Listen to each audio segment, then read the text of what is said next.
vous avez fêté anniversaire. Joyeux anniversaire. Lelo mokola mbota manangai. Merci pour na souhait ba fleur na ba cadeau. Kasi eboni malamu tokumisa nzambe oya sali biso ngolu. Nzambe. Na pasi tona bisengo etina nanga kokumisa nzambe. Oyo asali na bomoi nanga yeki minene. Utambo mwana kino kokona nanga. Sanzali bwana libu mama nanga. Le 37 anniversaire, joyeux anniversaire, joyeux anniversaire. Là, je vais continuer Fernando. Joyeux anniversaire. Oui, je pense que le 11 pour nous, c'est un grand jour comme prévu. C'est le jour où le Seigneur a fait ouvrir le ciel pour son serviteur, l'archevêque Fernando, dont la lumière, l'archevêque a vu la lumière du matin. Donc, c'est rendre grâce à Dieu d'abord et célébrer la naissance de cet homme de Dieu. Je reconnais que la Bible dit, quand Jésus était né comme prophète, comme Dieu, comme roi, comme Seigneur, les mages ont célébré sa naissance. Dans le temps où nous sommes en train d'abord de louer Dieu, c'est lui qui a donné à l'homme de Dieu, l'archevêque Fernando, la vie, qui lui a prêté la vie. C'est lui qui a fait sortir à lui cette capacité de la naissance. Et nous voulons aussi célébrer l'homme de Dieu par rapport à ce que le Seigneur a fait à lui. Et au travers de son ministère, de sa naissance, nous sommes sortis aujourd'hui prophètes, serviteurs de Dieu. Voilà les impressions que je peux avoir. Et je sais qu'en ce net moment, mon père spirituel, le Saint-Père, me suit dans cette tranche de mission. Donc, c'est seulement de souhaiter joyeux et bon anniversaire. Pour le rétablissement, il n'y a pas un problème. Il se porte bien, il est en bonne santé. Mais nous voulons quand même, cette fois-ci, célébrer Dieu et célébrer cet homme de Dieu pour son anniversaire. Voilà les impressions. Il représente pour moi mon père spirituel. Comment? C'est comme une question que quelqu'un pose à un enfant, et qu'est-ce que ton père représente? Donc mon père représente pour moi la vie, et la longévité, la sécurité, et il représente pour moi beaucoup de bonnes choses. Et pour l'Église de Réveil du Congo, il représente un père, un archevêque, un lion, un pacificateur, un modèle, un patrimoine national. Incontestable, personne, même le diable reconnaît que l'archevêque Fernando est le père de Réveil. Qui peut le contester? Même le diable reconnaît cela. Rien ne m'a motivé à côté de lui. D'abord, je ne suis pas, je vous avais dit autrefois que je ne suis pas, il y a une grande différence entre l'enfant et le fils, en fait, entre le maître et le père. L'archi n'est pas mon maître, mais il est mon père spirituel. Je n'ai rien je n'ai jamais été motivé à être à côté de lui, mais c'est Dieu qui m'a fait sortir de son ventre. C'est là où je suis son fils spirituel. Donc pour moi, l'archibishop m'a beaucoup motivé, m'a beaucoup affecté, m'a beaucoup donné. Donc, je n'ai pas été motivé, mais j'ai reçu une nouvelle naissance spirituelle, une capacité surnaturelle au sein de son ventre, et je suis prophète aujourd'hui. L'archevêque, vous êtes un voyant, vous êtes un héros, vous êtes un lion qui ne se retire jamais. Je reconnais une fois que vous étiez arrêté en prison, autrefois derrière le chêne. Je suis parti pour voir, je pleurais, tu m'as dit, Ben Rock, mon fils, ne pleure pas, Dieu est au contrôle de tout, c'est mon apostolat. Donc papa, ce que je peux vous dire, c'est que le Dieu qui a fait la promesse, le Dieu qui marche avec vous, le Dieu qui vous a pris des États-Unis pour Congo afin de rebâtir ce que nous appelons aujourd'hui l'armée de victoire, le Dieu là sera avec vous. Donc en principe, c'est seulement de vous souhaiter joyeux anniversaire et vous dire encore, vous rappeler de ce que vous avez toujours eu à nous dire, un gagnant ne lâche jamais et un lâcheur ne gagne jamais. Vous êtes un gagnant, un lion qui ne se tue jamais. Joyeux anniversaire papa, courage, Dieu est avec vous.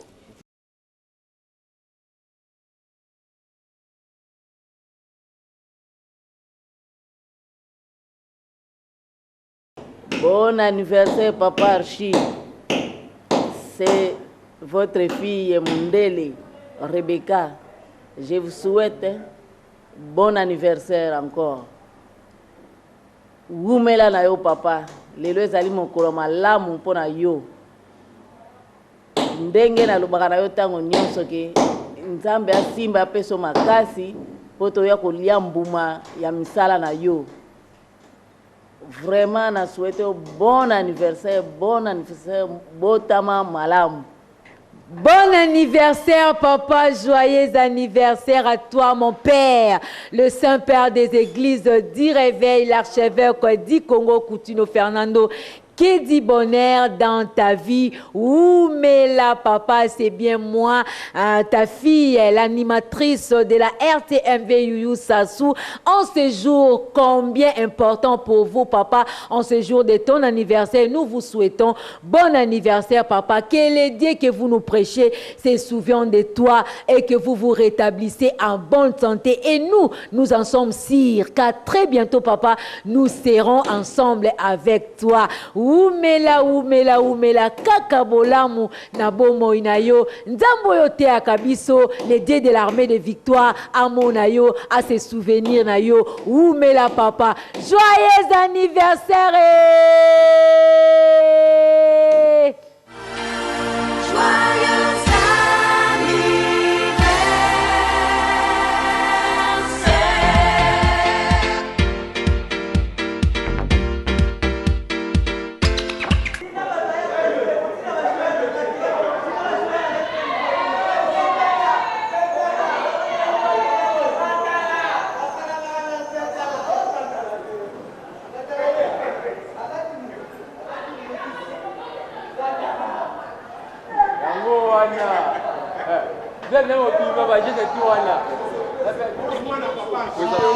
Moi, n'a papa en chien. Fils à papa. Fils à papa. Président Z. Ça, c'est président Z. Tout le monde, président Z. Degré loi. Tu n'es pas au monde. Oh, nous sommes pour le coup anniversaire à papa. Il faut être fort. Le bataille de papa, papa, c'est tout là-dedans. Oui. Merci, monsieur le journaliste, pour nous appeler Lisango, pour nous appeler l'anniversaire à papa. Les lots, ils allaient vraiment essengo pour nous la grande communauté chrétienne armée de victoire, peuple congolais, peuple quinois. Tout dans essengo, il y a Kokundola Mbotama, Mo Sakolina Bikolo, le Saint-Père des églises de réveil. Tout dans essengo mingi parce que il y a les beaux photos remercier les bons dieux, les créateurs. Où il faut protéger son serviteur, nakacha bitumba, nakacha mi pepe, mais azako résister.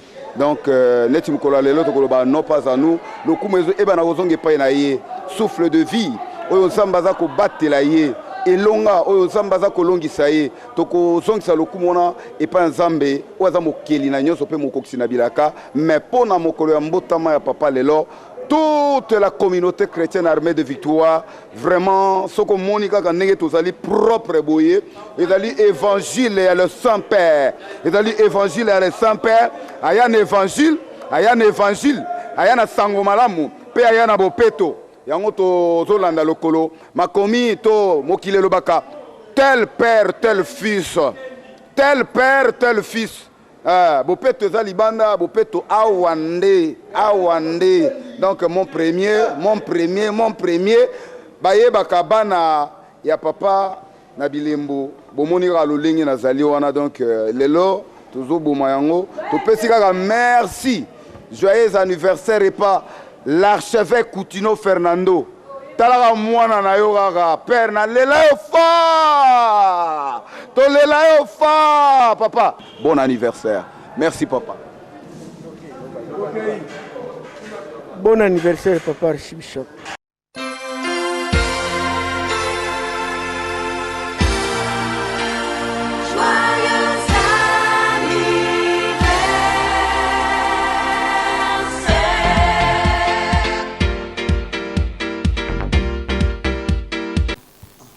Messieurs, dames, bonjour ou bonsoir selon là où vous nous regardez.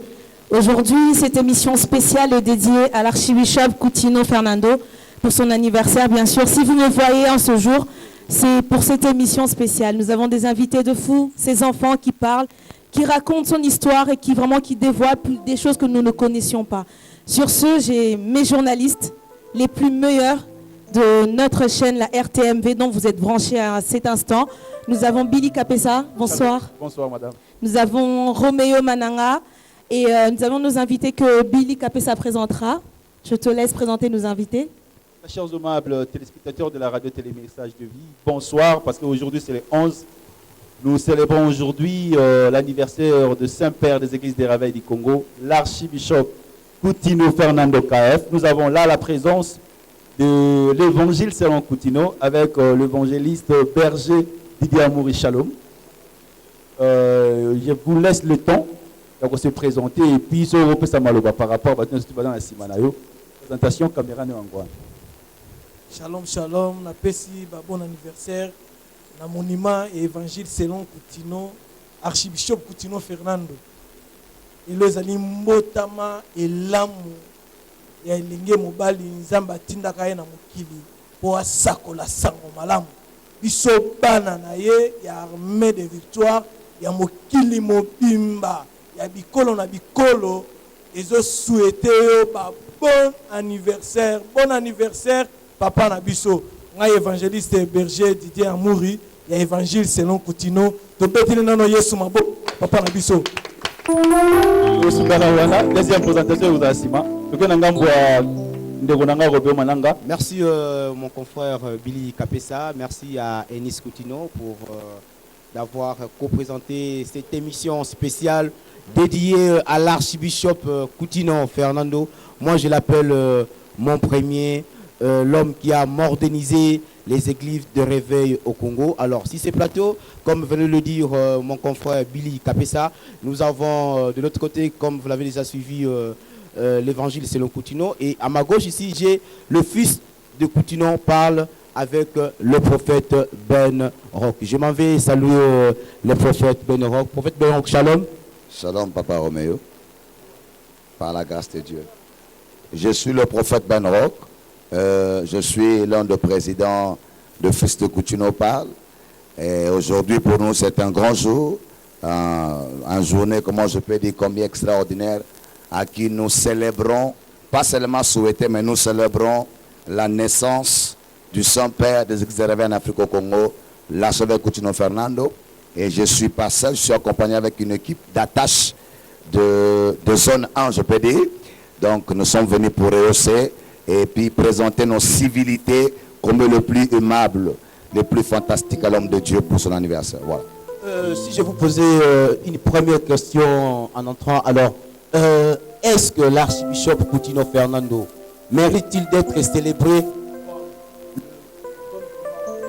le kimbanguiste, Mahomet pour le musulman, le pape pour l'église catholique? Pensez-vous que l'archibishop Coutinho Fernando doit être célébré l'église de réveil au Congo? Alors, mais si l'on peut célébrer Kimbangu, comme vous venez de dire, parce qu'il est un grand leader qui a animé un secte qu'on appelle Kimbanguiste. Si l'on peut célébrer Mahomet parce qu'il a pu motiver une petite groupe de gens qu'on peut appeler aujourd'hui ce qu'on peut appeler. Mais pour moi, l'archevêque, c'est quelqu'un on peut célébrer parce que grâce à lui, il y a une civilité que le Seigneur a apportée à l'église de réveil. Je vous avais dit autrefois que l'église de réveil, avant, c'était pas l'église de réveil. C'était le regroupement de gens qui se réunissaient pour parler seulement de leur religion. Mais quand l'archibishop, Dieu l'a visité à Twist aux États-Unis, et de là, il est revenu au Congo. Dieu l'a dit, bâtis-moi une armée. L'armée de victoire, c'est là qu'on a commencé sur, comment je peux dire, pacte de la révolution, signé Palladium. L'église des réveils a commencé avec puissance, avec évangile, avec capacité et avec onction. Pourquoi pas avec ce qu'on appelle les tendances vestimentales. Donc c'est ça qui a fait que l'archibishop aujourd'hui soit célébré comme père. Et les églises de réveil, c'est là, elle est incontestable. Même le diable ne sera pas différent de ce que je te parler. Merci, prophète Ben Rock. Alors, je remets la parole à mon confrère Billy Kapessa. Peut-être pour une question à Enis Coutinho, parce qu'elle a aussi beaucoup à nous dire par rapport à son papa. Merci, mon estimé confrère Roméo Mananga. On a obenga mikolo yo li passa nanga moindo. Maman, tozongi leo na mboka na yo. L'autre eu privilège fait grâce ya royamba yo na plateau. Où il peut s'amuler biso chaque jour. Papa lelo azana voyage. Tant que vous avez papa, tant que vous faites un jour d'anniversaire, a fait un l'autre vraiment témoignage aux autres parmi yo moko mwana ne andako oyo mokili bombero tala monde entier goyoka ndenge bo fête anniversaire, il y a Saint-Père des églises de réveil en famille d'abord. Tout d'abord, avant de commencer, je pense qu'il faut que nous chantions d'abord. Parce qu'on ne peut pas commencer à célébrer l'anniversaire d'une très grande personne sans chanter. On a commencé notre émission, on n'a pas chanté. Premièrement, il faut d'abord que nous chantions un joyeux anniversaire pour papa. Donc, joyeux anniversaire, joyeux anniversaire, joyeux anniversaire, papa Chi, joyeux anniversaire. Voilà. Merci. 11. Yeah, vraiment le 11, c'est exceptionnel en plus. Hein. Déjà le fait de voir 11. Donc dès sa naissance, il a été prédestiné pour être une grande personne. Amen. Pour reprendre ta question, mon frère Billy, ça c'était un peu compliqué parce que papa il a fait 10 ans, il a été emprisonné pendant 10 ans. Donc nous de notre côté, en tant que ses enfants vraiment biologiques, on le fêtait seul. Donc c'est-à-dire que tout le 11 déjà depuis ces 10 ans, depuis 2006 je peux dire, on fêtait à la maison. Mes soeurs, mes petites soeurs et mon grand frère, on était nous 4. On avait la nièce à papa qui vit avec nous sur Paris, donc on fêtait ensemble. Mais après sa sortie, on n'a vraiment pas eu le temps de fêter son anniversaire comme il se doit, entre père et enfant, etc. On n'a même pas eu ce temps-là. Mais de notre côté, nous ne cessions de prier. Voilà pourquoi le 11-11 reste un symbole. Je reprends la question de Roméo qu'il a posée à notre prophète. Merci de votre présence, prophète. Cela nous honore aussi, honore la famille. Merci à l'évangile selon Coutinho. Je vous remercie pour votre ambition et votre dynastie pour l'archibishop. Donc, quand tu nous parlais de la célébration, quand tu dis de célébrer l'archibishop comme monsieur le prophète, comme Mahomet, comme Bouddha, comme Kimbambo. Yeah. Moi, je pense que nous, on n'adore pas la personne, nous, on reconnaît l'œuvre de la personne. Nous, on n'adore pas. L'archi peut être, on peut fêter son anniversaire comme moi, on fête mon anniversaire, mais moi, j'ai pas la même expérience. Donc, ce qui veut dire que les autres personnes, dont je ne citais pas le nom, je ne sais pas, n'ont pas la même expérience que l'archibishop Coutinho Fernando. Je ne sais pas si tu comprends, Billy. Donc, ce qui fait qu'on ne peut pas, on célèbre pas, on n'adore pas, mais son expérience, sa vie, tout ce qu'il a fait sur ces terres doit être honoré. Donc, voilà pourquoi le 11, si on n'a pas le temps de... Parce qu'il y a certaines personnes qui ont des jours, des dates, mais nous, c'est le 11-11, on rend grâce à Dieu pour cette personne qui est venue sur ces terres, en lui disant, Seigneur, merci parce que grâce à l'archibishop Coutinho, nous sommes ce que nous sommes aujourd'hui. Voilà un peu, je reprends un peu la question de Roméo et te dire aussi, nous, en tant qu'enfants biologiques, on n'a pas vraiment eu le temps de célébrer son anniversaire. Pour cela, je ne peux que rendre grâce à Dieu. C'est vraiment ça. Ça, vraiment, c'est profond. Donc, sur le tas, la réponse à Bouefo, ça a Katia Molimo. La zone côté évangile selon Coutinho. La zone président Z, sur gros micro. Président Z, ou le président, le parlementaire, nous surtout. Abunda, ça pour continuer toujours au Bunda. Président Z, le papa na Molimo, qui si Moula Mori Baksami na Vinaye. Quel est le message fort yo retenu au marquant le ministère de l'archibishop Coutinho Fernando? Oh oui, merci bien papa Billy Kapesa pour nous repasser la parole. Nous avons des signes na mukolo ya lelo, ya le 11-11. Nenge tufanya wa bien que papa tozana elongote. Aza sima mwa ntaka molai epai wapi aza na bopemi.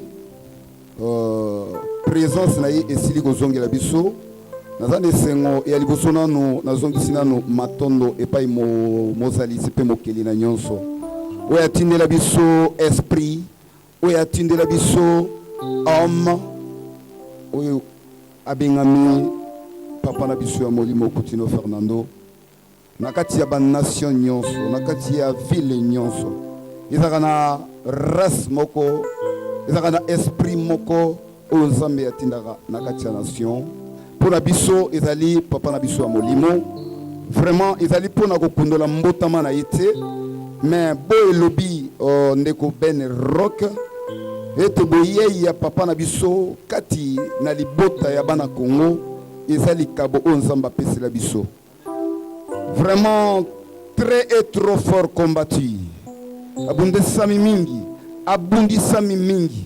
mais na mabongisi ya nzambe mokili elingi te azala mais na manaka ya nzambe nzambe koloba eti ebongi ye akokisa mokano nga na tinda ye na RD Congo tala pezo toza na nsai ya kokundola mobu moko oyo ebakisami na bomo ya papa na biso peut-être après ba tempête après ba vent après ba combat nzambe na lola azobatela papa na biso yango tosangani lelo ete même ata présence na ye eza na biso elongo te mais molimo na ye eza elongo na biso nde toyei kozongisa nano matondo epai ya nzambe oyo atinda ye na nation congolaise oyo atinda ye kati na mampinga boyo elobi Ben Rock alobi atindaki ye atonga lingomba ya balongi kasi lingomba ya bakweyisami te to lingomba ya barate te vraiment papa Billy toza na esengo mingi mpona bokundoli ya mbotama ya papa na biso yango moni biso libota na ye bandeko ya nzinga tosangani lelo mpona kozongisa nzambe matondo po ete aza kofortifie papa na biso ya molimo bisika yazali kala mingi te toyebi ete tozala na ye. Merci beaucoup. Papa Roméo Malanga. Pour revenir à la petite question que vous avez posée, moi je l'appelle Kanda Ménis Koutino. Oui. C'est juste pour savoir comment vous avez passé ces temps-là pendant, je peux dire, de 10 ans que vous avez passé, papa en prison, votre maman ici à Kinshasa. Vous étiez pratiquement, vous êtes la fille aînée. Comment vous avez passé ces temps-là à Paris? Comment nous avions passé ce temps? Papa nous a appris une seule chose. Avant de partir, de quitter son exil dont il était parti sur Paris, pour rentrer à Kinshasa, il a dit à maman, Amy, reste avec les enfants. Tu restes avec les enfants et tu restes avec mon Dieu. Maman est partie rejoindre papa, m'a demandé à moi et mon grand frère aîné, Eliel Koutino, Eliel, tu es l'aîné, tu es un père pour tes sœurs. Nice, tu es une mère pour tes sœurs. Et vous restez avec notre Dieu. C'est la seule chose dont nous avions. C'était le Dieu de notre Père, l'archibishop Koutino Fernando. Merci. Moi, je tiens à te féliciter parce que c'est pas facile. Rester à Paris sans parents. Merci. On a des échos de beaucoup de personnes qui sont données à l'ivrognerie. Mais vous êtes resté, vous avez suivi le conseil de vos parents. Félicitations pour ça. Alors, quel sentiment avez-vous aujourd'hui? Votre papa est dehors aujourd'hui. On a appris récemment qu'il a commencé même à conduire. Alors, quel sentiment aviez-vous aujourd'hui, Enis Koutino? Que veux-tu que je dise si c'est ne pas rendre grâce ou si c'est pas reconnaître les bienfaits de Dieu pour son serviteur? Donc, mon seul sentiment actuellement, de savoir que même si je suis à Kinshasa pour le travail, papa est en train de fêter avec mes soeurs, avec maman, ils sont là, carrément ils m'ont envoyé tantôt des photos. Papa souffle son gâteau, ils sont en train de danser et c'est vraiment ça la joie de la famille dont on cherchait depuis très longtemps. C'est vraiment ça mon sentiment. Merci pour la réponse. Prophète Ben Rock, j'ai deux questions à vous poser. Aujourd'hui, nous avons le privilège de vous recevoir ici comme prophète. Est-ce qu'aujourd'hui, on peut dire que l'archibishop Koutino Fernando a bien fait son travail par rapport au ministère? Oui, je peux vous dire que l'archevêque Koutino Fernando, il a comment je peux dire, il a un palmarès positif. Parce que dans son travail, d'abord, son travail était d'affecter les vies, de changer les vies. Parce que Dieu a parlé à l'archevêque à Twista, si j'ai une bonne mémoire, aux États-Unis. Dieu l'a dit, va, prêche aux hommes, dites-les que je suis Jésus-Christ, le Seigneur, le seul Seigneur. Alors, l'archibishop, quand il est venu, il a promouvoir, il a donné la valeur au nom de Jésus. Il a prêché de pasteur que le salut ne vient à aucun autre nom, si ce n'est le nom de Jésus.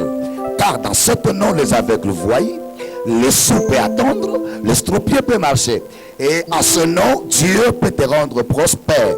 Et je peux vous dire aujourd'hui, l'archibishop a fait un grand travail parce que le nom de Jésus-Christ est célébré dans toutes les églises de réveil, je peux vous le dire, et que le pasteur a compris et que le salut ne vient que par le nom de Jésus-Christ, et les pasteurs ont compris que c'est Jésus-Christ qui peut donner la richesse. Et je vous dis, aujourd'hui, il y a, je peux dire, dans les statistiques sur le plan de notre pays, Kinshasa, Congo, ça comptait les provinces, les pasteurs sont bénis et le ministère de l'archibishop a atteint son niveau. Je n'ai pas dit que le ministère a pris fin.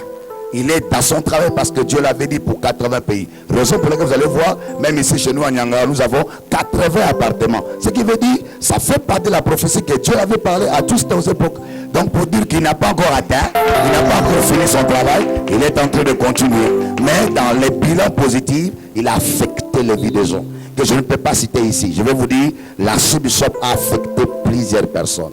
Et si l'on peut parler de Jésus-Christ aujourd'hui, les modesties, l'éthique, la déontologie, le charisme, le caractère ecclésiastique, valeur du réveil, le valeur de l'église, le valeur d'une famille chrétienne, le valeur d'une femme qui peut croire à Jésus, prêcher le ministère, le valeur des enfants, comme vous voyez la bishop, plutôt notre honorable vient de défendre ici, c'est l'archibishop. Donc il a atteint son travail, il n'a pas fini, mais il a atteint un travail positif et il va toujours continuer jusqu'à atteindre ce que Dieu l'avait dit et jusqu'à la fin de ce que Dieu l'avait parlé. Alors, j'ai une petite question à poser au président Guy Amoury de l'évangile selon Coutinho. Alors, président, malgré l'exil, l'archibishop Coutinho Fernando a fait la prison plusieurs fois. Il sort de la prison malade, mais aujourd'hui, son ministère va toujours de l'avant. On a été déguerpis quelque part, on était vers l'enseignement. Dieu nous donne 80 chambres vides d'ailleurs de haut là-bas. Voilà un peu. Pensez-vous, comme nous dit la Bible, que vous les reconnaissez par des signes? Pensez-vous que réellement l'archibishop Coutinho Fernando est vraiment un envoyé de Dieu? Bon, je vais parler en lingala pour... Il n'y a pas de problème, l'émission elle est bilingue, c'est la fête. Allez-y, allez-y. Même en Kinyanga, il n'y a pas de problème. Oyebi koza na papa lokola archibishop Coutinho Fernando ezali esengo moko na mokili. Oyebi babiso oyo kotolanda tata na ngai landaka ye na radio na bongola motema na ngai na radio komona ba événement oyo esalema n'église na biso Armée de Victoire. Armée de Victoire ezali église modèle, ezali église leader. Yango ezali référence à ba église nyoso na lobaka la mokili mobimba. Biso to nyoko mitro, kobanda enseignement ba bengani biso. Combien de fois archibishop akangami 2 fois na prison. Archibishop lelo aza moninga ba Paul, aza moninga ba Pierre. Pasteur moko na monde, pasteur moko na Congo akangama lokola archibishop Coutinho Fernando azate tala ko nyokoma ya tata wana kondima ya tata eloko na sepelaka et pas papa wana kondima fort eloko wana aza fin mbonge eya mopepe ya moto eya un homme intègre ngana zui grâce à kutana na prison grâce à kutana na centre nganda tata wana biso na évangéliste Richard eloko moko biso tozokende lokola tolela mais tango tokutana na ye tobimi na esengo nde na koyebisa bana na nzambe ya mokili mobimba Armée de Victoire ezali modèle biso tosambelaka Jésus-Christ est Seigneur eloko nalingaka Jésus-Christ est Seigneur au Congo papa wana na Bible na ye a défendaka Jésus na ye alalaka na mabele pona Jésus na ye ofinga ete na koma komona mokili oyo ezali ya tata na biso Yesu Kristo Masia bo archibishop Coutinho Fernando ateya biso avant bakanga ye oya suka oya sali 8 ans azoteya alobi ça c'est mon évangile selon Coutinho na église nyos bazan évangile selon Coutinho baboya kaye pour la prospérité mais motonyo so comme prospère pour ceux qui ont boya yango boya mutuka na yo boya veste na yo boya église ya kitoko papa wana il faut to tombola Yesu na ye esika azali ye aza moninga ya ba Paul aza moninga ya ba Pierre sala erreur yo pasteur ya Congo oloba makambo moko boy o bana na ngai o église na ngai mais archibishop amonaki bana na été amonaki église te mais adefendaki cause moko na Congo esika bato bazolala azoloba sauver le Congo po tokolobela yango tokobangela eloko moko te po esika azali église nyonso eza kopambwama musala oyo azosala akokontinue na mosala yeba kaka biso tobengaka azali vieux mystique kobima na église ntango abimi na prison mopepe mosusu eye ntango azoteya azoloba esimbi ye na yesu na ye yango tokoyebisa bato batiaka tembe ya yesu yesu aza fe na kati yo te na nga nayeba namonaka ndeti archibishop inspiraka bato ebele namonaka inspira bato normal te bato ya liboma kaka là nazo sentir yo na sentir ta prophète il fait semblant d'être sérieux mais na kati ne mo bato ya liboma moko ezalaka oui yeah Billy yango ce que na yeba nanu. Comment ça se fait que l'archibishop a inspiré Yoboé? Parce que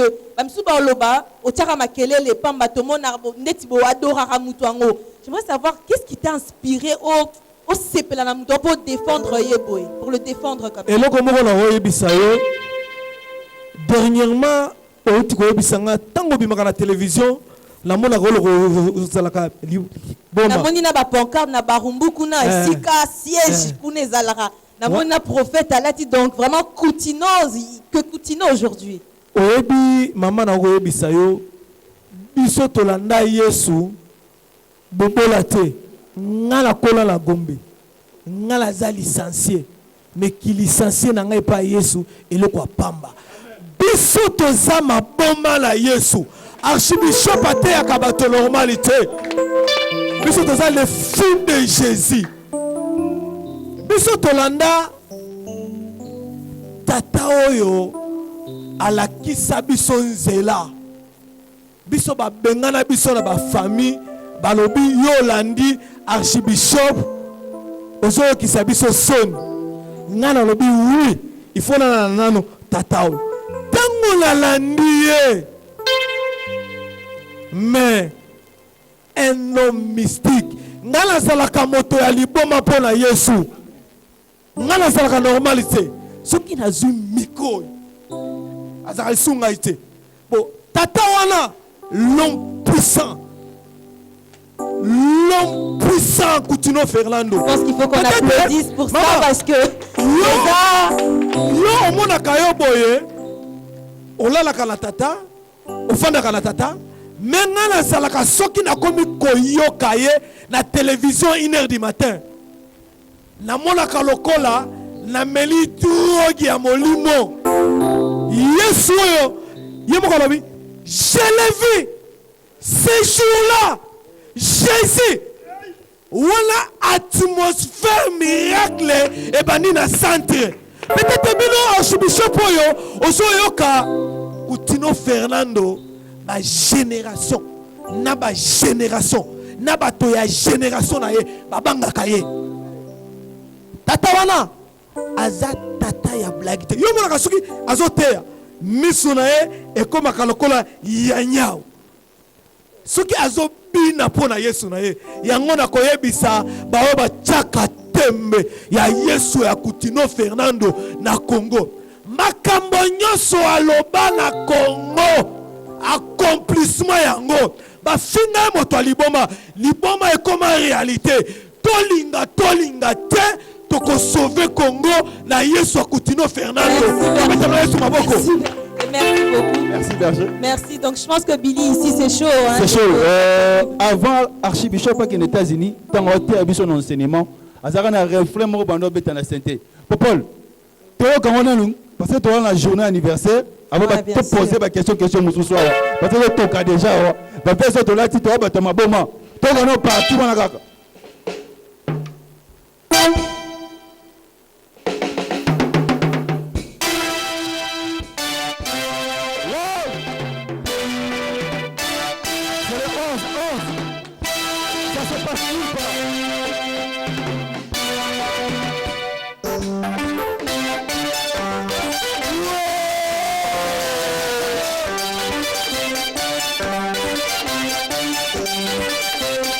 Yeah.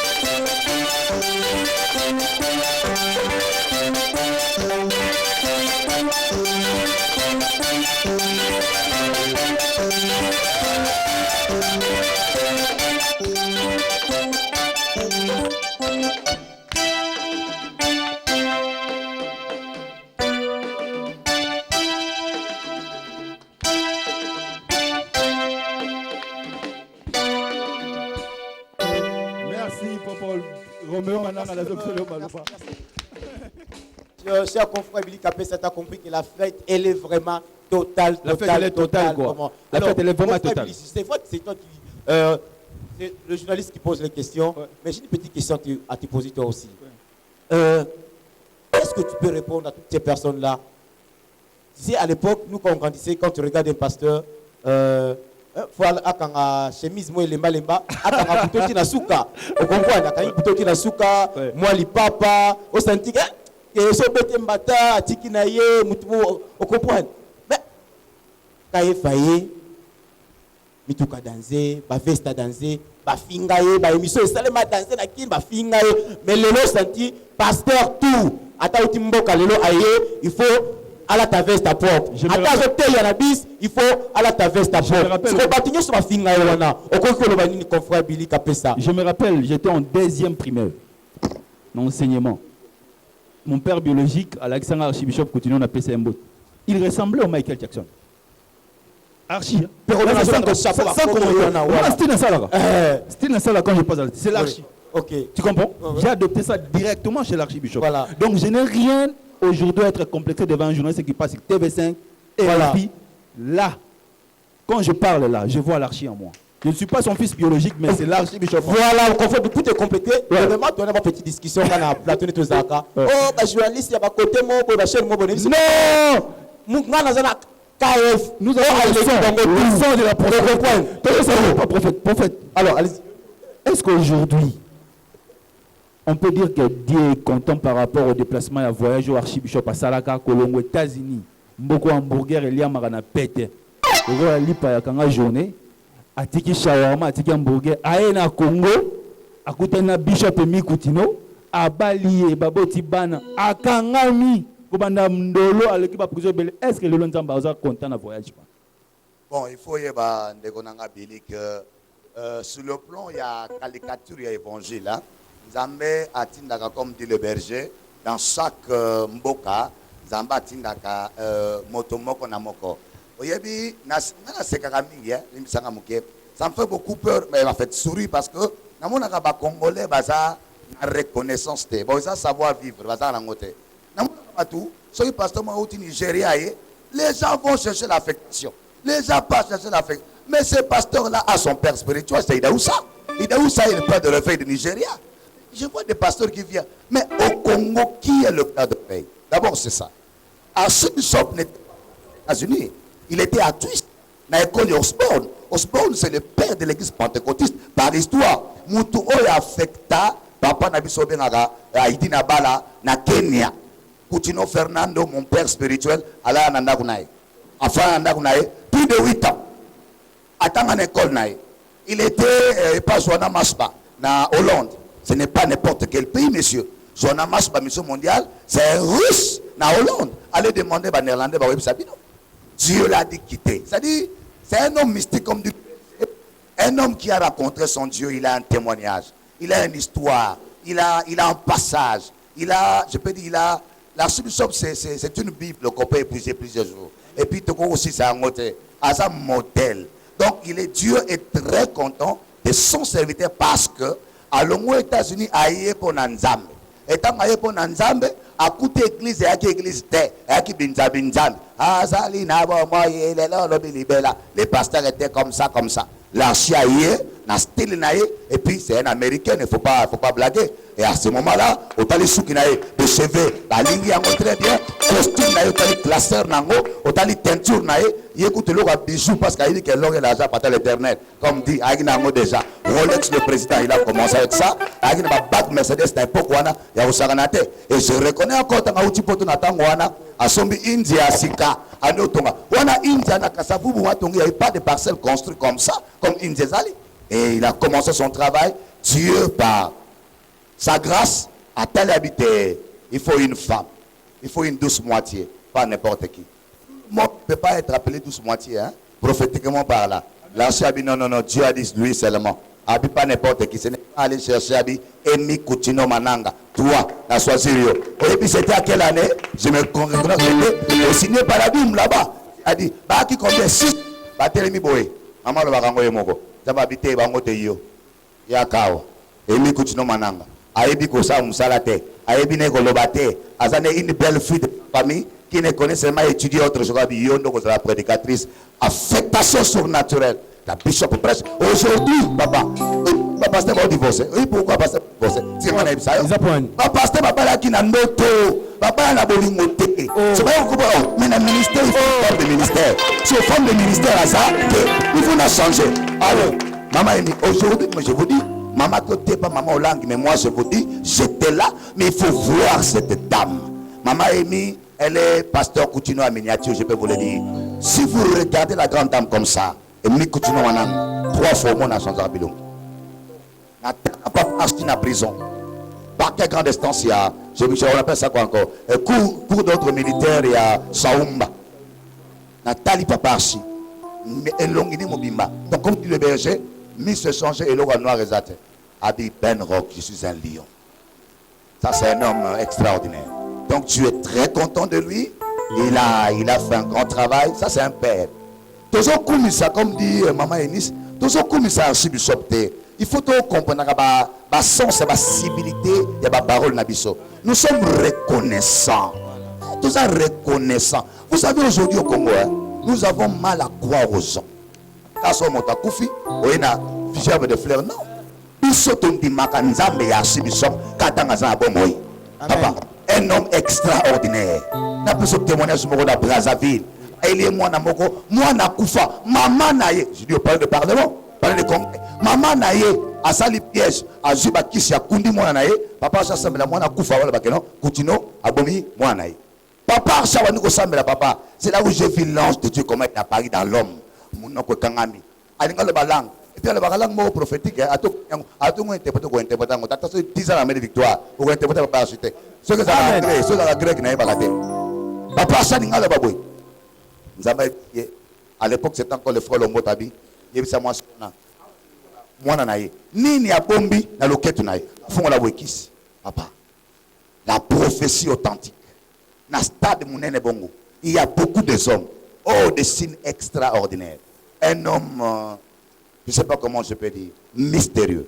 Prophète Benoroc, sans vous interrompre, une petite question puisque vous parlez un peu des femmes, quand vous parlez de la bishop Amy Coutinho Mananga, alors prophète Benoroc, lelo église tout bana posa pe bazala na Amy Coutinho na bango. OK boy, ma pasteur abalanika lobi pe yé pas comme côté ya. Si je comprends bien, l'archibishop aza non seulement leader, il y a église de rêver au Congo, comme moi si n'est pas aza leader, il y a bas va passer tout au Congo on comprend. Papa nangai, na lobi boya, tout ça nango débattre, tout ça lo bango na muté mabete, tondi mamaka mosusu.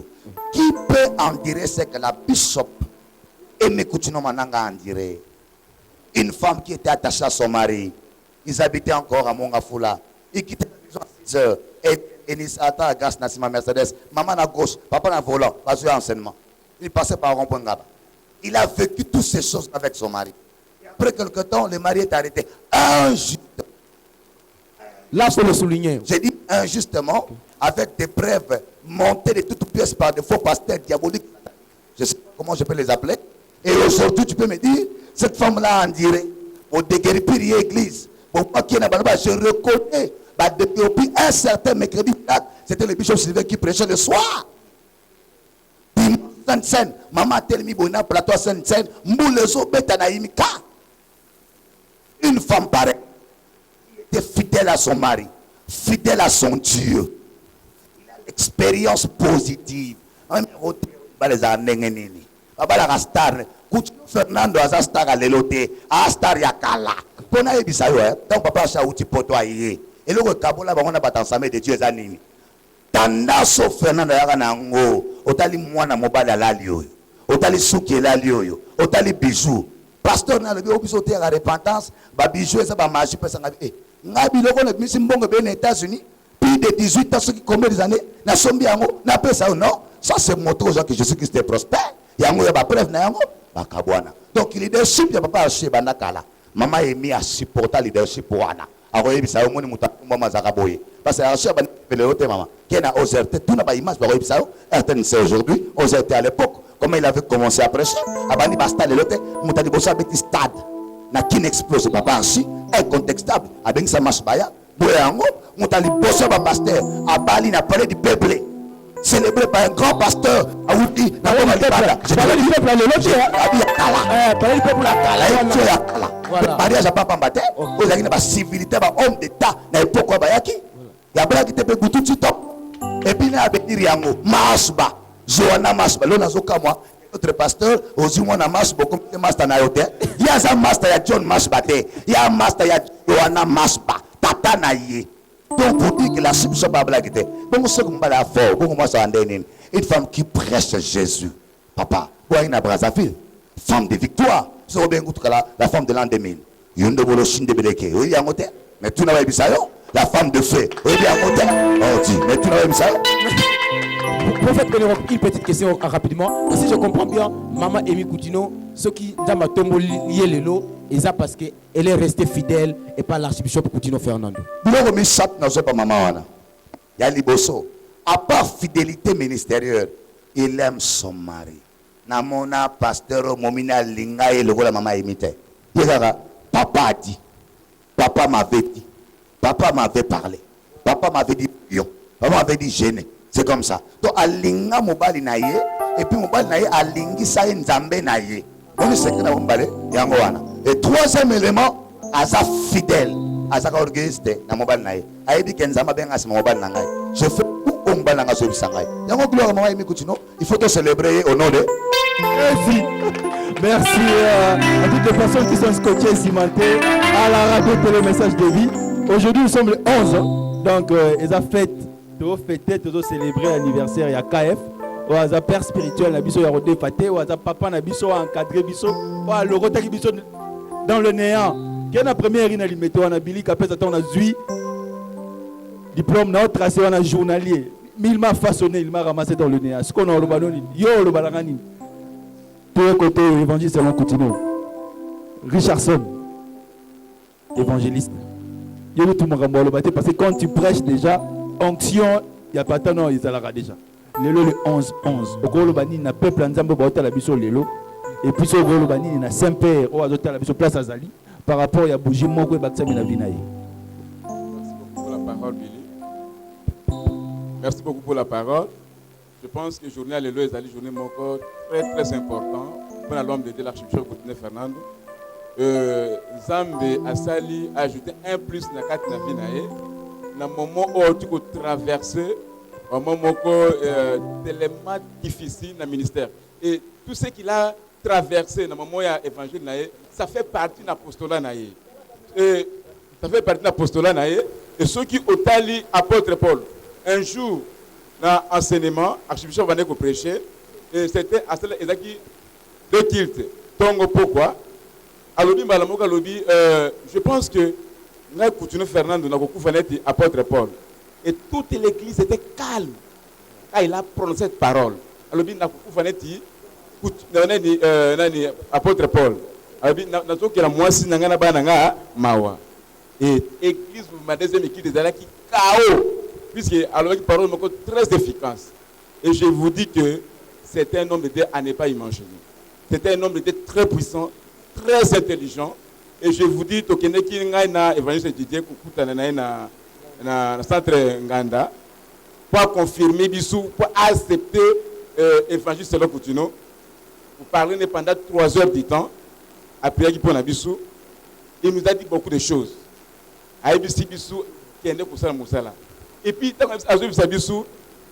malgré l'étape qui nango, cet homme a une foi extraordinaire, une foi audancieuse. Alors, nous sommes besoin de l'eau. Ceux qui n'ont pas mis dans la prison, na kasavu que si tu es quoi, il fait quoi. Nous église à Mouné Nangiringiri, Kobanda, comment? Asosa tina koya nini mapango ezala sima ezali boso nini tukusomba ngo etukotonga église wana soki biso ko bisango sima na binu c'est pas mon problème ngana sali nini asali ya musala na ngai bien aimé na émission moto na biso na télévision l'archibishop c'était grand homme de Dieu na kati ya Congo boki ko ignorer était boki ko sala été na iko rappeler bino loko moko le 31 décembre, na triomphal, un man of God. Alors, c'est le très important. Alors, l'année 2016, c'était année de turbulence. Pour que nous ayons salema na Congo, au monde qui a goûté, au monde qui a Congo, mais le qui pour l'église à Congo, pour les chrétiens, il a parlé pas non seulement l'armée de vie après pour l'église à Congo. Abi pour bangate, mais beaucoup monde n'a pas salema. C'est là tout ça va. Azam tout ensemble. Soka lobi makambo et kokisamaka. Je vous dis et je vous remercie. Prophète Ben Roka qui est mon côté, le fils de Koutino parle Baza et Beleawa. Alors, je nomme Dédé Pembe Nangape. Alors, Nini Kokikoloba Lelo, la journée spéciale Oyo, il y a Mbotama, il y a peur de réveil au Congo, qui est l'archibishop Koutino Fernando. D'abord, merci. Merci, Pinza. Na zopamba d'abord Zambé. Kota nanga na plateau oyo lelo opportunité oyo pour nangeza ko la moto na ebité soki à 6 classe na université ou bien comment. Donc eza penda jour moko ou bien journée moko pour nanga eza très fantastique. Naza pasteur comme nangeza li pasteur Wali Muyala Kafwako. Naza parmi ba révolutionnaires, ba héros de l'ombre. Tant que nous sommes parce que papa Olandanga, maman Olanda, baptisé Olanda, un fonctionnaire dans l'ombre. Nous avons affecté na papa. Nous avons affecté na papa. Je me rappelle, nous avons fait une mission à la radio, tant que nous avons un enseignement, et papa a un bureau. Et tant que nous avons bimi, et papa a quitté Nassi. Où est le pasteur qui veut faire l'émission à la radio? Non, il y a. Pour la première fois, papa Simbanga a beaucoup. Félicitations. J'ai suivi ton intervention. En tout cas, tu as bien parlé. Voici les gens que moi je cherche. Depuis jour où on a onction, il y a Fernando Koutino. Partout dans le côté, il y a Sangmaram. Cela veut dire, on ressentir que non. Et pour nous bête à moi, les soulons, on a expliqué le plan prophétique. La Bible, tout le monde va raconter une histoire rebelle. Nous parlons sur les prophètes. À chaque époque, parmi les prophètes, nous avons élevé le prophète Moko comme prophète majeur.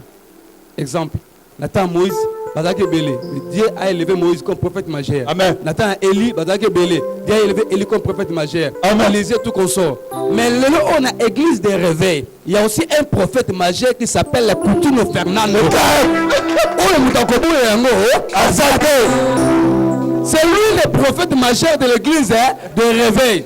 Donc on a bien archevêque du Congo. Koutino Fernando. Et oui, papa, sans vous interrompre. Alors, pour l'anissaka oyolobi wana. Parce que ni nezo salake pasteur Ebele, malgré nyoso l'archibishop Koutino Fernando Astala, les preuves sont palpables, les faits sont réels. Mais malgré ça, moi, Kogoudé, comprendre, seulement Nigérien allait ailleurs, le bilan au prophète Ben Rock, Nigérien ailleurs, Bondi Maé, tout ça facilement, Boazavilois, Bondi mais facilement. Mais mon ima Otozanaï Awa, est-ce que c'est complexe, Tony? Bible, c'est le bango. Réponse Wana, et puis ça m'a déjà dans la Bible. Ni n'est prophète chez soi. Yesu a en Israël, il est là, c'est la Yesu Mobaroya, les messieurs. On a Congo, tous les gens dans Messie. Oui, nous commençons chez ça, nous solo. Bah poser que tu as vu, mais ça ne pas que nous Elia Koya. Mais Elia moti le père de mon naté. Je dis comme oh, bonjour que Eli. Mais Eli ça y a, Bobo moi il déjà. Bah maintenant on a mais c'est Jean-Baptiste. C'est lui Eli. On va le baguer à Koya, ça y a déjà. On a Congo déjà, Eli Moko ça y a déjà. Le prophète majeur ça y a. On a quoi affecté par pasteur nous tout pas jouer onction. Bonjour que Nigeria to ko ta la papa to la vérité. Bah on sommes là on a besoin de papa donc ils appellent Zambété hein. Tout le papa to le batté. Parce que Koutino, histoire na et bana. Mais bah oh wana, histoire na bango yebanité. Surtout là pourquoi. Et en plus, kota la histoire, nako rappeler le solomoko tant bakangi papa. Parce que nga pona nga zo beza eza journée moko eza pona nga fantastique. Parce que na kutana ba événement moko oyo et salama makasi na mboka oyo o nga na zala sur place. Père Fataba, ça, avant papa qui est exil. Dernier plénière Rwanda, moi j'étais présent. Nakata salle, pour sauver le Congo. Événement tout ça m'a donné encore raconter. Donc, Nazala présent.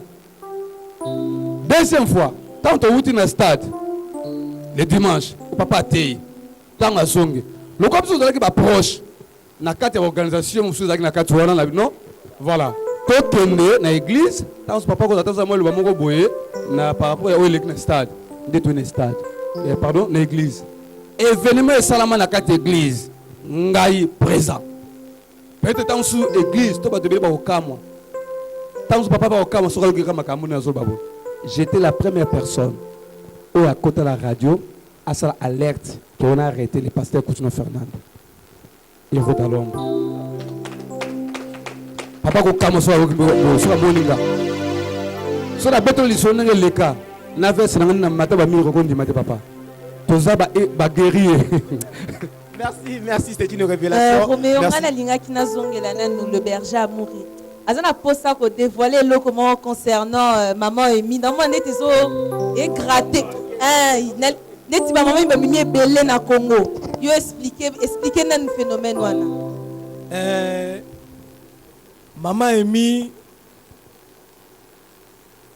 Archibishop Coutinho Fernando, na sepeli na prophète le romo alobi. Archi affecté le komoko et pas à maman. Na monana noté mère atali kamboza ndenge nini alobaraka mobile na ngai. Et le koana ngai pepa mwasi na ngai. Kotsaka ngo chaque jour. Pour il faut moi ça c'est un fanatique à mobile na ye. Ezala indi te il faut linga mobile na yo. Maman Emi aza femme de victoire.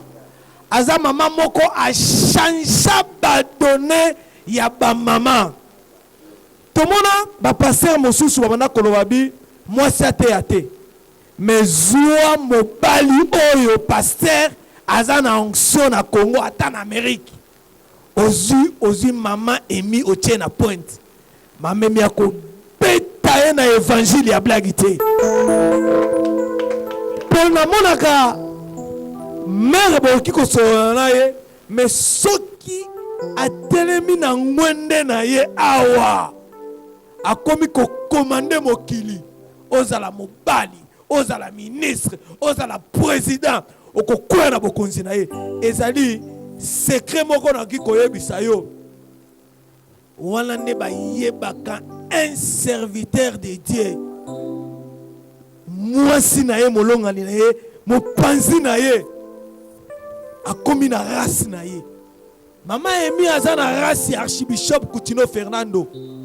Olinga te tala armée de victoire ndenge eza na basali na nzambe ezala ya basi ezala ya mibali. Église moko te tozoganga église moko te tokolinga journée lelo. Et la journée fériée pour l'église, il y a réveil pour la moukolo à célébrer l'anniversaire de Archibishop Coutinho Fernando. Et là, comment on a dit que Archibishop Coutinho Fernando, mboka na mboka, et ça la kanaeli na bango. Mais République démocratique du Congo, Elinango, et Zali Coutinho Fernando, poto pambouama. Il faut tout respecter Tata Oyo. Biso déjà aussi te reconnaîtra hier. Et ça la banda ko ya batu nyoso. Tala mystique ya Nzambe. Archibishop ayebisa biso na centre Ngandabi nazozela eloko moko kala mingi te. Tala décret présidentiel. Dimanche mutu moko andimaka te.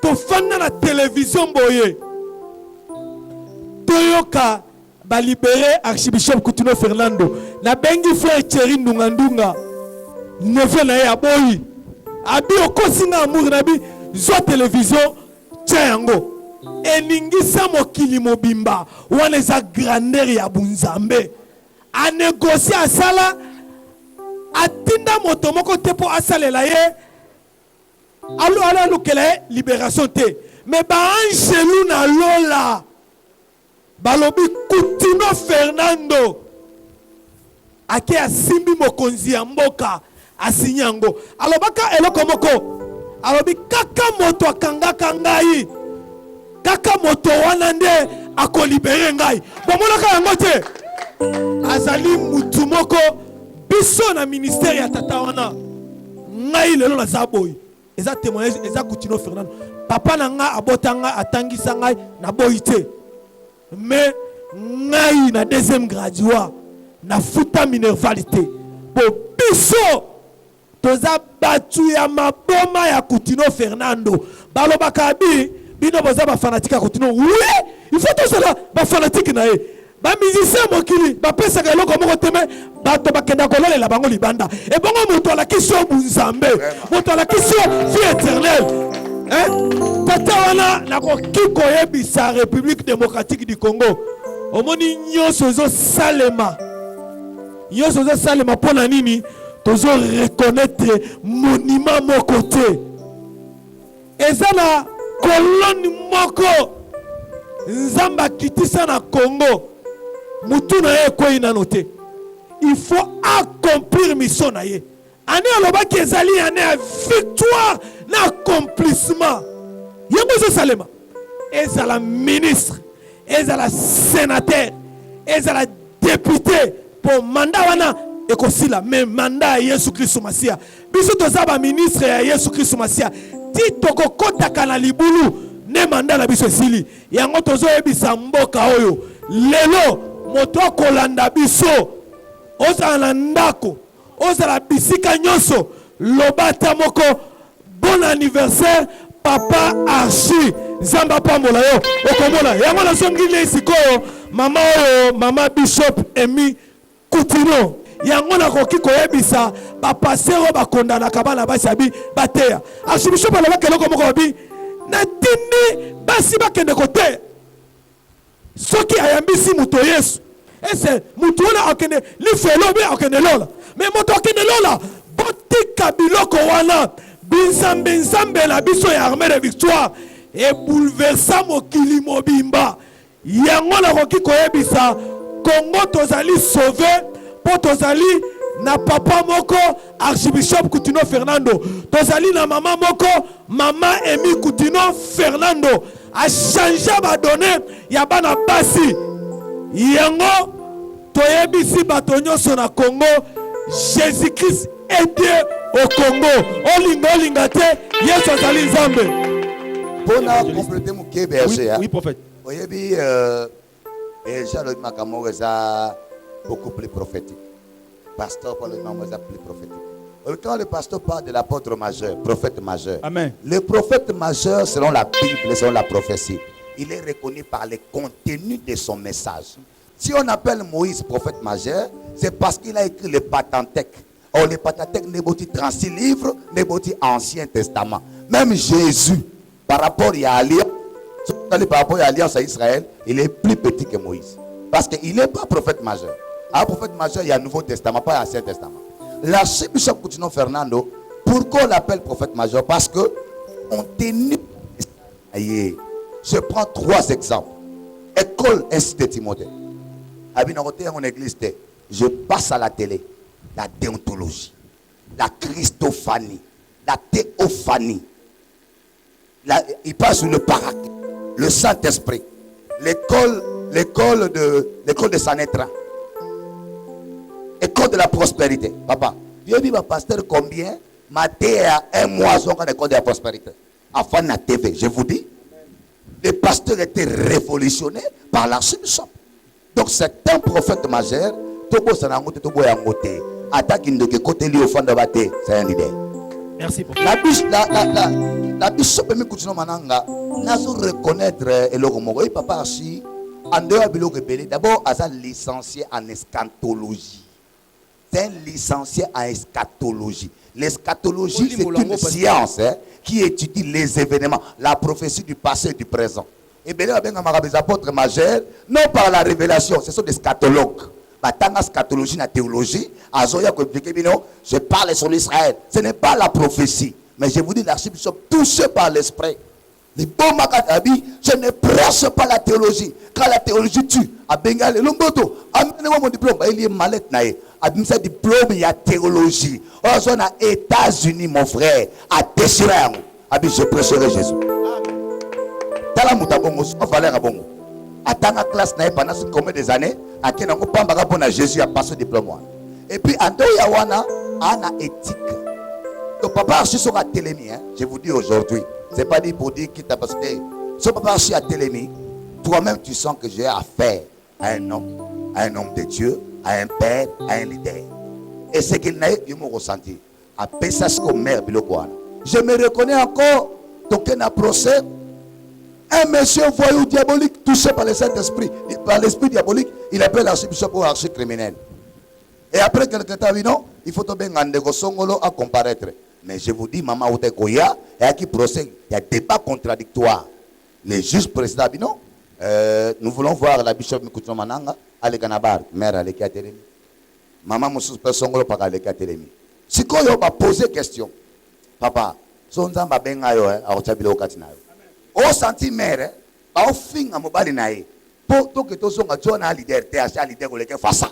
La blague était, il m'a dit que lui d'abord, par histoire, il est fier footballeur, footballeur bien monté, à jouer, Nabilima. En ça, footballeur, c'est un évangéliste depuis sa naissance. Donc, il y a pas de très différent. Leader musique. Mère à Télémi, je vous dis que moi, si on a bandit Koloba, bah, on t'a la moi, si on a. Juge président a greffier balobi, même ministère public à côté bangabi. Madame, mais vous ne voyez pas que votre concert n'est pas comme vous. Elle est calme, elle vous observe et elle le pense. Madame Coutinho va vous asseoir. Oyebi, ngamo na senti, papa Vandi, ba bishop Moussa Vanda Kiwana, papa Vandi, ba avocat Vandi, a senti honneur ba pesi moi suwana, civilité et éthique. Donc, mère a une civilité. Il sait parler. Il sait convaincre. Hein? Maman, il sait convaincre. Et puis, il y a un semaine d'enseignement. $20 dans la montagne. Il y a un bon côté. Dans semaine $20. Après montagne, il y a un premier kit qui a $600. Dans mon papa, si oui, papa n'a pas ça. Vous ne pas mère. Au pessier, au suite. Mère, dit. À 100 millions et même faux. Donc c'est un homme. Merci prophète Ben Rock, merci. Je crois que alors prophète Ben Rock tous appelés na ba maman na biso awa alors ni bali ba lobi ebele te lobi sapi ba maman pasteur bazana biso awa alors maman ce que kokuzwa micro lobi combo et puis lokoni okokoloba na journée spéciale il y a lelo le 11-11 naissance il y a l'archibishop Coutinho Fernando. Bon papa na pesi ba bon anniversaire na sepeli makasi d'ailleurs na ndenge na komi pe 4 mais osika eza liba ne o nga na luka na vie na nga na zwa te parce que ana zarana nous dit ya mama na mona ke kala batele ate ya ane makasi na zwa lokola modèle na nga papa Coutinho pe na sepela ane makasi na comprendre ki aza mosali na Nzambe ndenga kota ki na prison na landaka procès na ye moko ntango bazo samba na suka ayebisi bajuge wana ayebisi bango ke ngai soki bomoni ke ngai naza coupable bokondane nga soki naza coupable te botika ngai nake koservir Nzambe babrebi bazozela ezalaki touchaki makasi na comprendre mpenza kene azali mosali na Nzambe et puis ntango babimisaki mpo basala enquête. Vraiment, c'était terrible. Ozo mona ke bazo tambola na e bazo sala banquette na nzela, batu bazo lela, banzela plein. Donc, ngabi non, ça c'est un homme de Dieu. Donc, aza condamné kaka pona makambo mokili, mais sinon te aza vraiment musel na Nzambe. Merci maman, merci. Alors, une dernière question à la grande dame Enis Coutinho. Ce que Nyoso Yoki l'évangile selon Coutinho Balobi, le fils de Coutinho parle avec le prophète Ben Rock Balobi. Si papa na yo, maman na yo, yo la kana bango, o la mukaka na bango. Et ça lui nini. Que bateau fan na bango de fois au monde papa maman, mais oyo qui papa moko responsable, hein, basa reconnaissant envers ma parent na yo. Et ça lui ondenge nini grande dame Eunice Coutinho. Moi, qu'est-ce que je peux dire selon ça? Nakoki ka ko remercier ba parce que on pe na komo lo bande tibango. To habiter Coutinho waza papa na yeto na habiter. Mais la seule chose que je peux dire c'est merci au prophète. Merci à l'évangile selon Coutinho, donc équipe Moko et Tiaka Makelele. Donc quand ça parle de Coutinho, ngai soki na bandi ko expliquer binanga moko kut na zola ba mateya na ndako. D'abord soto bandi na maman Emi. Na zoa d'abord na déjà exemple nae. Déjà nga moko. Soto zi mateya papa. Donc là la de femme minute on plus va conseil, on donne des conseils, on dort à minuit. Donc ce qui veut dire que c'est une personne qui nous a même affecté ses enfants biologiques.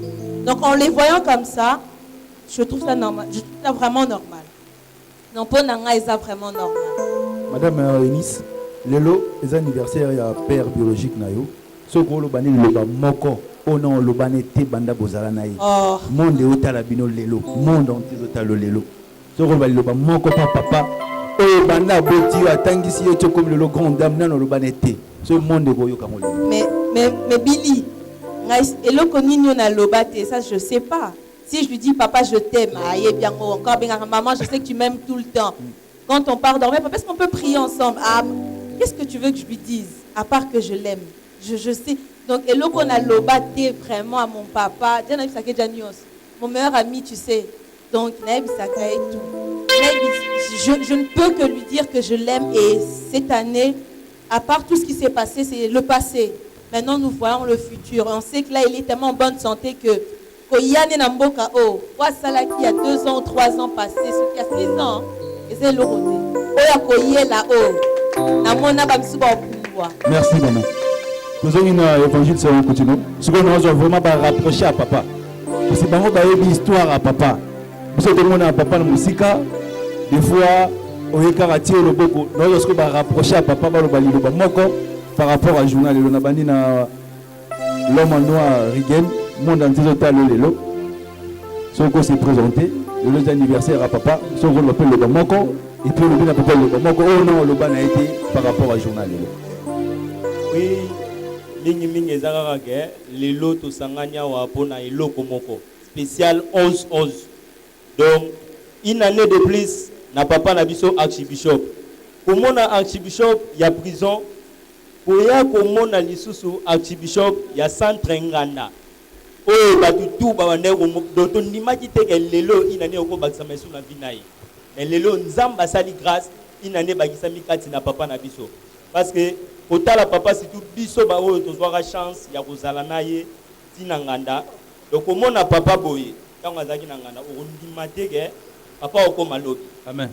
Mais lelo yo soto moni inane koke bakisa misu na bambula na ye. Il faut te commis sans Zambé. Amen. Il faut te commis sans Zambé. Merci beaucoup. Joyeux anniversaire à mon papa. Le moto appelle ça Elengi Évangile à Congo Awa, l'archbishop. Merci. Merci à la présidence Z. Présidence Z, jour archi. Babengi biso na reoboto ya archi akoyi na makala na prison centrale. Yo moto liboso mona ka elongi archi. Obi bili na ko golo maté na ina ko tumbe biza mutu moko boye. Ba bizala calme papa na ko zonga. Lelo mbota mai bakisa mi susu, bouger bakisa mi na vie ya mosali na Nzambe. Le bisa mwelongi parce que lelo papa zongi ko mokumba mutuka. Papa ko mokumba mutuka. Santé zongi aspect zongi golo bandini lelo. Que dirais-je encore? Que l'Éternel soit loué. Amen. Dieu est bon. En qualité d'un évangéliste, porteur de la bonne nouvelle, Nakacha RDC. Il y a un message, il y a prospérité, il y a un message, il y a guérison. Mais pour l'accomplissement, il y a écriture. Il y a un colonnaïe assez focalisé qui peut la psaume 150. Atikila kibiso élément moko. Ote lelo toza ko célébrer anniversaire ya papa. Na ko senga assemblée to ba na ko telema. Tout ça lelo ko moko la butu ya pona papa. Frère Bati, beaucoup plus sana. Frère Bati. protocole azalaki na mboka mopaya. nazalaki na mboka mopaya mpona yo nasongaki na mboka Kongo koluka bapate na yo. Nazalaki na mboka mopaya mpona yo nazongaki na mboka Kongo Kinshasa koluka bapate na yo. Kolongai na kumisi yo na maso ekomeli ngai. Kolongai na kumisi yo monala ini nanga kosina libota na yuda likonzi na moto nami pesi mobimba kolo yone longananga leo mimi nawe za chaba chaba chaba chaba chaba yo osatu osatu yo salinga osalinga me yo bongwana kate yo benginga mosali na yo kasi satana zobundisanga ofinga kotiolo koloko solo na nyukwani kasi nakosenga na yo kotikanga ite yawe bapasi nakona nzambe zoto elingi kolemba nami pesi mobimba kolo yonde longananga kosina libota na yula likoti na moto leo leo mimi naweza chaba sikotoke biso na sokolo kolo ngai na kumisio na maso ekomeli kolo kolo ngai na kumisio oliva kona bai minanga osi osi nani botana yura nikosi na moto pesi na mi pesi momi makolo yote yote nonananga pesi osi nani botana yura nikosi na moto nikosi na moto leo leo mimi nawe chaba chaba chaba chaba leo leo mimi nawe chaba chaba chaba chaba. Joyeux anniversaire au Saint-Père des Églises des Ravels du Congo. Là, nous sommes en direct. Donc, nous sommes en direct. Kalaming Tete au soufflé gâteau. Prophète Ben Rock à Sambela. Et puis, la grande dame Enis Koutino a soufflé bougie parce qu'il est là, ils ont représenté, papa, ils ont représenté Et maman. aussi, Billy, nous aurions aussi papa directement en ligne. Ah, Il oui. parlera. Oui. Il va bénir Biso Bananaye. Donc, avant de souffler gâteau, évangile c'est le continue Ezali. Théo Kanan ou papa. Pourquoi papa va souffler gâteau? On peut déjà commencer à. Là, on passe directement la parole au prophète Ben Rock pour la prière. Nous voulons prier, s'il vous plaît. Nous voulons prier. Tosambela Mukie pour la ouverture et la manifestation. Nago sepela toyemba penzembo moko ya hymne national ya armée de victoire eza nzembo yo eza lié na ministère ya archbishop. Dieu tout puissant car mon cœur considère tout l'univers rayé par ton pouvoir, le ciel d'azur, les éclairs, le tonnerre, l'éclair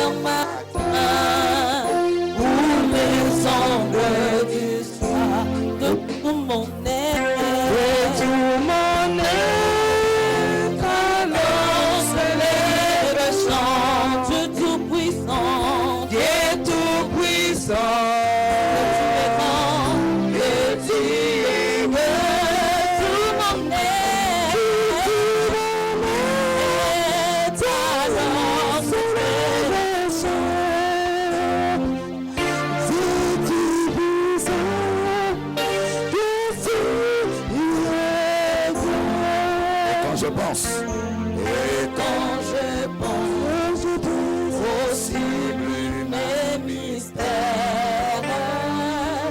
qu'un Dieu si grand, et puis pense à moi, que son chef aussi est devenu mon frère, et que je suis dans mon cœur.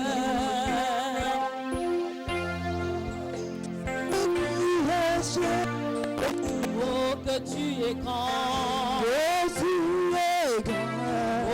d'amour, oh Dieu d'amour, ah, mon cœur, Dieu qui à chaque instant, que tu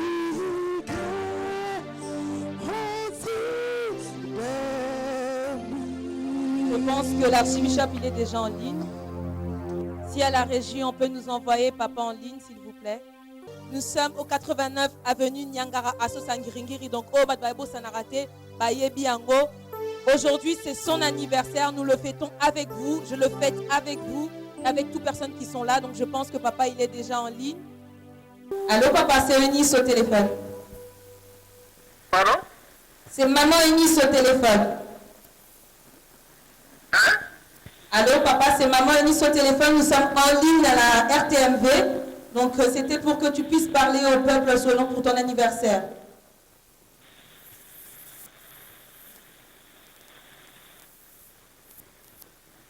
Ok, je vais d'abord saluer tout le monde, en particulier les prisonniers de cette prison. Aujourd'hui, souvent on partageait les paix ensemble. Hein. Dieu a fait quelque chose, et que eux aussi vont sortir. Là, c'est certain.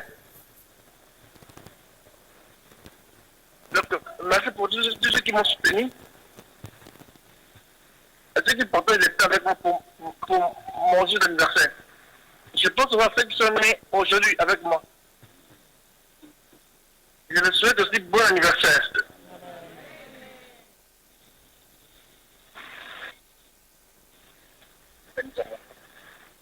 Allô, papa, tu m'entends?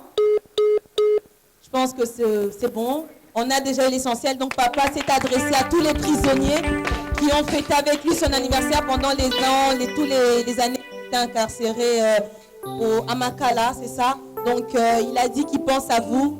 Souvent, vous êtes en train de partager du pain ensemble, souffler le gâteau.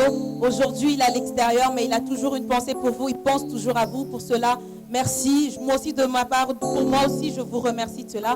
Je remets le prophète pour la petite prière.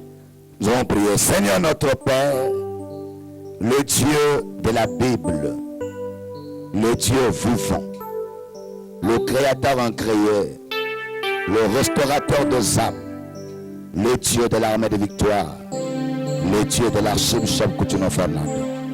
Nous voici, Père de gloire, en ce moment historique, un moment commun le plus fabuleux, que nous sommes réunis comme des prophètes mineurs autour d'un esprit d'un prophète majeur, envie de célébrer des civilités, des capacités illimitées que tu as mis à cet homme.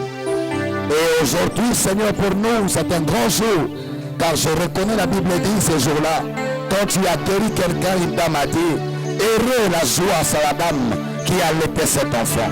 Et combien aujourd'hui nous sommes touchés par l'évangile selon Coutinho. Nous sommes affectés. Nous avons reçu Jésus-Christ. Nous sommes devenus citoyens du royaume grâce à cet homme de Dieu. Seigneur, nous te bénissons. Nous te disons merci pour sa naissance, pour la continuité de ton travail. Nous te disons merci, Seigneur, parce que jour après jour, tu es au contrôle et tu es en train de faire, selon ta parole, protéger, garder ton serviteur. Voilà maintenant, aujourd'hui, Seigneur, nous voulons souffler les gâteaux. Nous voulons le faire au nom de Jésus. Manger au nom de Jésus. Boire au nom de Jésus. Laisse que la fête d'aujourd'hui soit une grande fête pour nous aussi. Et que cela soit pour nous une grande bénédiction. Afin que nous contribuions aussi et que nous bénéficions d'une grâce. Bénis ces assises. Bénis ces moments. Tout pour ta gloire. Au nom de Jésus-Christ. J'ai ainsi prié. Je dis Amen.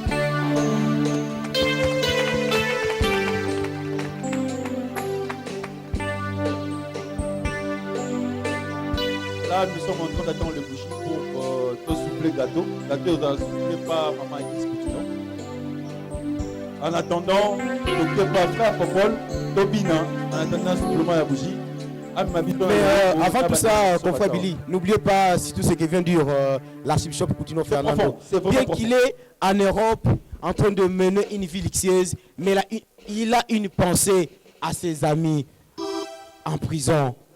Je crois que c'est très profond. Ça montre encore la grandeur de cet homme de Dieu. Merci. Qui n'a pas oublié les gens avec qui il avait l'habitude de fêter pendant au moins 8 ans. Encore une fois, nous aussi, nous saluons tous les prisonniers qui nous regardent en ce moment. Makala, Ndolo, partout où vous êtes. L'archibishop Coutinho Fernando vous aime beaucoup. Popol.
le Dieu de l'archibishop Coutinho Fernando, le Saint-Père, come on. Come on. Oh.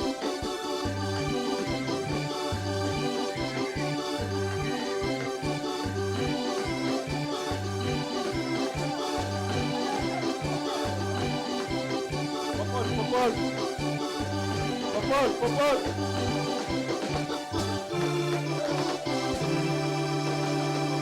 Yes. Yesu Mokonzi. Jésus-Christ Seigneur. Joyeux anniversaire. Je crois que confrère Billy, le moment tant attendu est arrivé. Je crois que le moment qu'on attendait tous est arrivé, où on va... L'autre fois le fait, comprenez mon émotion. Est-ce qu'on peut comprendre votre émotion aujourd'hui? Chance de papa.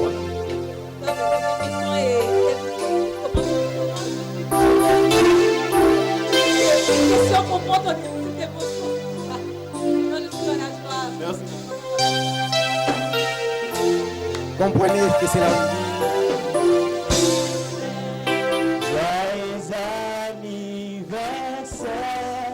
Joyeux anniversaire, joyeux anniversaire, Papa Chi. Joyeux anniversaire, Botama et l'amour, Botama et l'amour, Botama et l'amour, Papa chéri, Botama.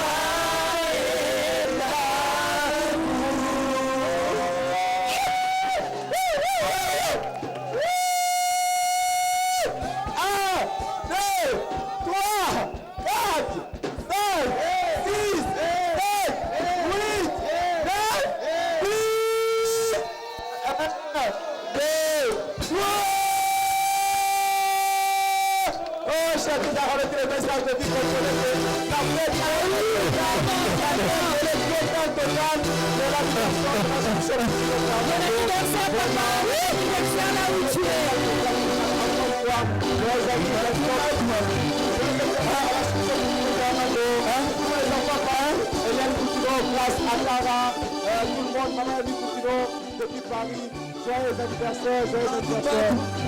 Yesu la ngakuma.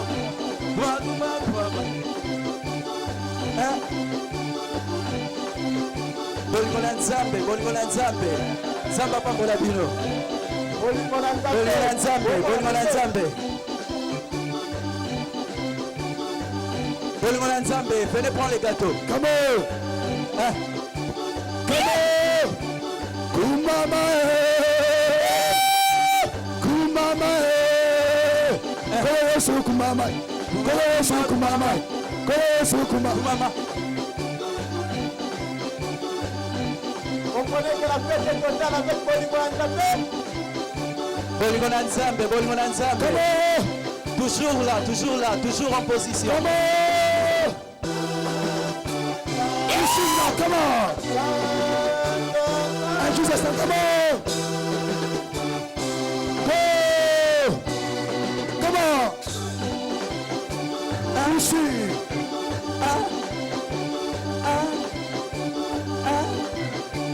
Gloire à Jésus, gloire à Jésus. Bolingola Nzambe, Bolingola Nzambe. Toujours en position. Kolesu kumama. Kolesu kumama. Kolesu kumama. Kolesu kumama. Kolesu kumama. Kolesu kumama. Kolesu kumama. Kolesu kumama. Kolesu kumama. Kolesu kumama. Kolesu kumama. Kumama. Kumama. Kolesu kumama. Come on.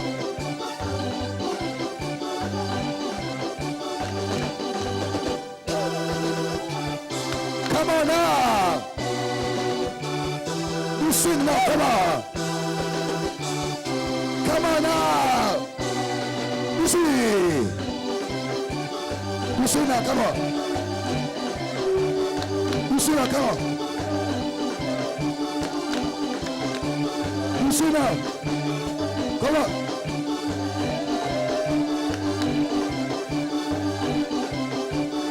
Comment?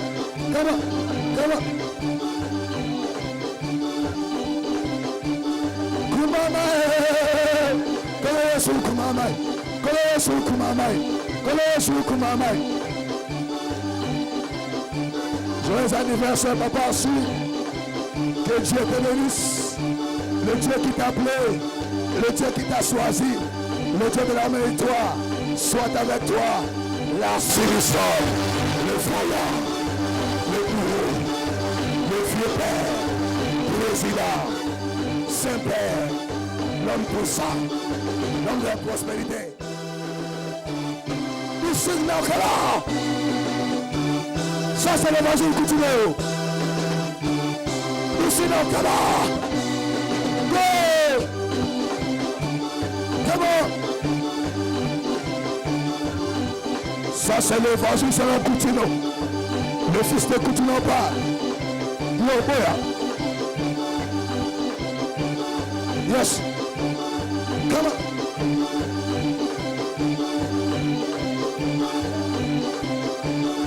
Come on. Kumamai. Kolesu kumamai. Kolesu kumamai. Kumamai. Kolesu kumamai. Kolesu kumamai. Kolesu kumamai. Kolesu kumamai. Kolesu.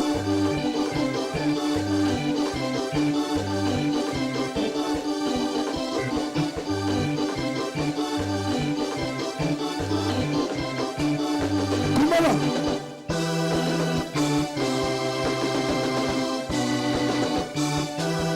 C'est déjà la fête.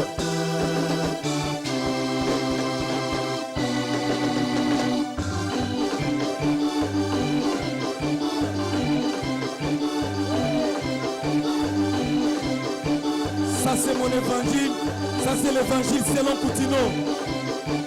Ça c'est mon évangile. Olingolingate, c'est l'évangile selon Coutinho.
Oyo bazali kofete anniversaire, joyeux anniversaire. Lelo mokola mbotama na ngai, merci mpona basouwe bafleur na bakado, kasi ebongi malamu tokumisa nzambe oyo asali biso ngolu. Nzambe na pasi tona bisengo etina na ngai kokumisa nzambe oyo asali na bomoi na ngai ekili minene. Utambo mwana kino kokona nanga sanzali bwana libu mama nanga le 30